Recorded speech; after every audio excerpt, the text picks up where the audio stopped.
Huawei just launched their new series of phone called the P20. It currently has the P20 Pro, the P20, and the P20 Lite.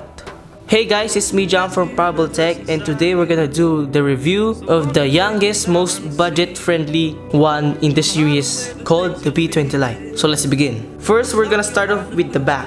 The back has glossy plastic, and this color that we have is color blue, and if you want other colors, there is a color black, but it has a matte finish. This particular one, the blue, is very shiny. At certain angles, you will see some reflective parallel lines, and in some angles, it will turn into purple. A thing that I don't like about this bag is its finger magnet. So if you want to get the finger magnet problem out of the way, I advise you to use the jelly case that it has inside the box. Speaking of the jelly case, inside the box, you will see obviously the phone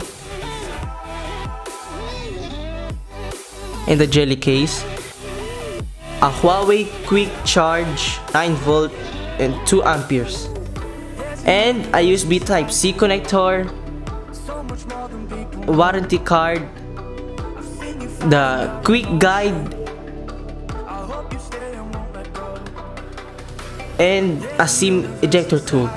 Going back to the phone, this phone has a dual 16MP plus 2MP primary camera, and the 16 megapixel sensor has an f2.2, and it can record up to 1080p 30fps. With this price point, I don't expect a 4K recording, but having a 4K recording option is good thing to see. I hope in the future OS update of this phone, they can enable the 4K option, because this camera can handle 4K. So in a future update, I hope that there's gonna be a 4K video recording. And the 2MP secondary camera, its only use is for the bokeh effect with the blurry background like in the DSLR.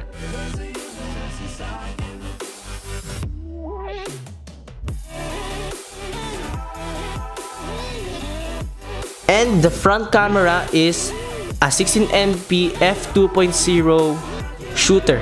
It can also record to 1080p, but if you live in India or China, instead of the 16MP version, you will get 24 megapixels. The pictures of this phone is good. I will show you like examples. It has bright colors and accurate photos, but in low light situations, this phone tends to be lacking. It's good, you will see pictures, but there will be noticeable noise. And to the selfie, it's good. It also has bokeh effect, and details are nice. Your face details will not be like blown out by the beauty effect if you put it on level 1. But if you put it to level 10, you will look like a Barbie doll. So yeah. Going to the sides, the right side has the power button and the volume rocker. The left side, the SIM tray. There is one SIM slot and the other one is hybrid. If you want having 2 SIMs, you will lose the opportunity to get expandable storage. And at the bottom, you will see a headphone jack, which is good to see. A USB Type-C. Yes, you heard me right. A USB Type-C. And speaker grills and microphone. Having USB Type-C in this price range is good, because having a micro USB in the long term will lose its effectiveness, because in the first place the micro USB charger is tight, but on the long run it will lose out or not grip anymore. But in this case, it has USB-C, which is faster charging, faster file transfer, and so on. Moving in the internals of this phone has the HiSilicon Kirin 659 processor, an octa-core processor, and it has the Mali T830 MP2 GPU. And the OS is Android 8.0 Oreo out of the box, and on top of that, it has EMUI 8.0. The performance is good. As you can see from the AnTuTu benchmark, it scores 86,191, which is good. This phone, in terms of performance, is better than the Nova 2 Lite, which only has 59,000 like scores. This phone can play Asphalt Nitro and Ultimate Spider-Man or Spider-Man Ultimate well, and those games are pre-installed in the phone when my uncle bought them. I don't know why, but those two games run smoothly, and we tested PUBG in this phone. It can run to medium settings, that's the highest that it can get, but it's a little bit lagging in some parts. You will get lag spikes. So in low settings, you will get smooth 60 frames per second gameplay. The OS is smooth, the EMUI 8.0, it doesn't slow down at all. And with my experience using the Huawei Nova 2 Lite, it's the same because it's both Huawei and it's both EMUI 8.0. So it's good. You can swipe down in the middle of the phone to search the apps. You can swipe down from the top of the phone to reveal the notifications. You can swipe right to, like in the Apple phones, you can again search and a little bit of notification as well.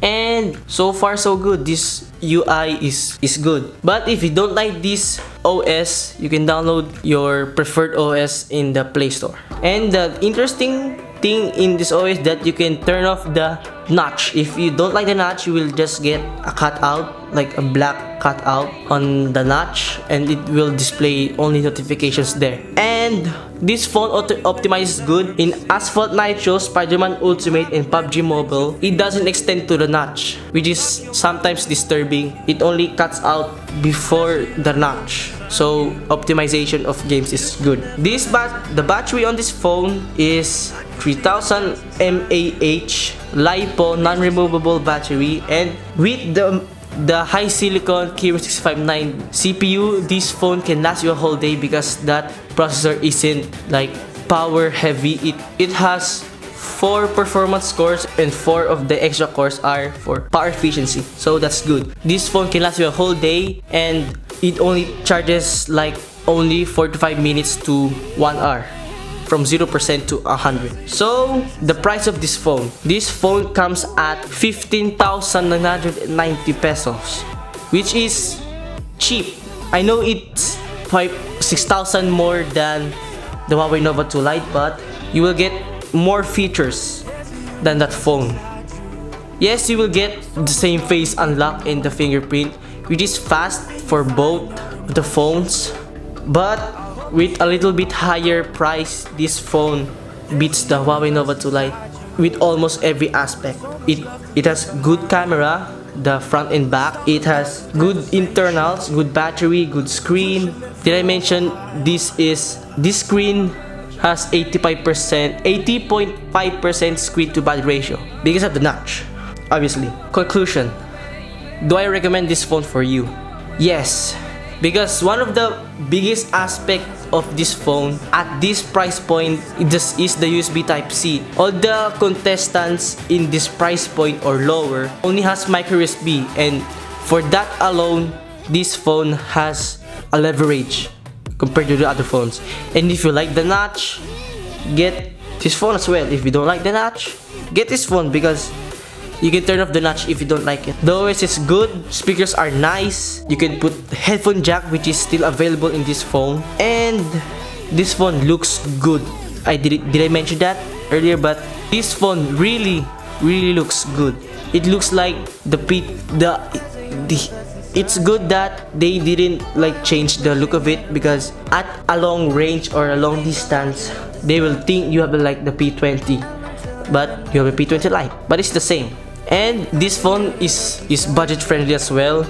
In terms of the price, I know it's a little bit high, but for the bang for buck price, it's this phone. And that's all for this review of this phone. Thank you for watching, and again, this is me, John from Rebel Tech, signing out. Bye.